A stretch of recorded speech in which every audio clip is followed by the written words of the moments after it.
Donc aujourd'hui, on a une intervention au sujet de la bonne gouvernance au profit du malade ou du citoyen d'une manière générale.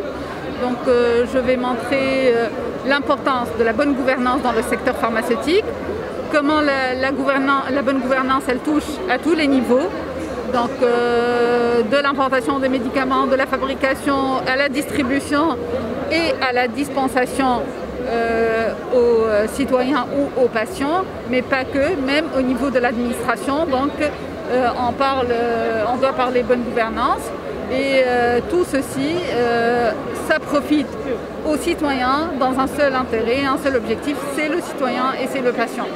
Donc l'objectif c'est d'avoir le bon médicament pour le bon patient au bon moment. Autant le secteur pharmaceutique c'est un secteur qui est bien réglementé, donc ça on ne peut pas le nier. Toutefois, nos textes réglementaires datent d'il y a plusieurs années, donc il est vrai que c'est urgent d'actualiser ces textes. À titre d'exemple, on a la loi 73-55 donc qu'il faudrait actualiser donc, incessamment sous peu. On est en train de travailler sur ça.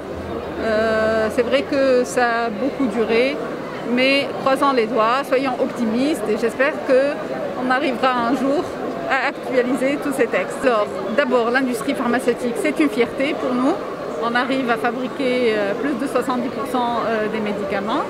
Il y a beaucoup de choses à améliorer, étant donné que principalement c'est des médicaments génériques, mais on voit de plus en plus d'industries qui s'orientent vers les médicaments biologiques, donc les médicaments innovants.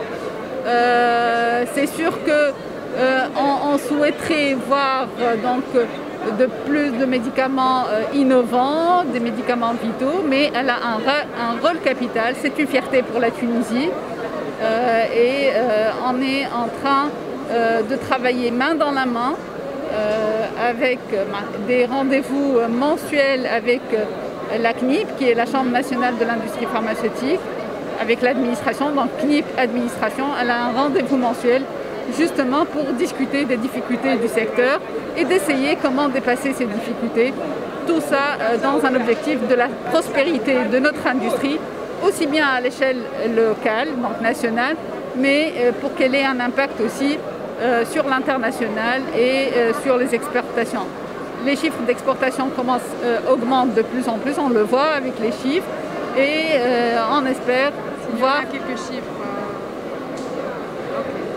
On espère 18%, mais je pense que le chiffre cette année ils sont plus importants peut-être, mais de toute manière on est en train de travailler pour augmenter ces chiffres-là et pour renforcer le positionnement de notre industrie à l'international.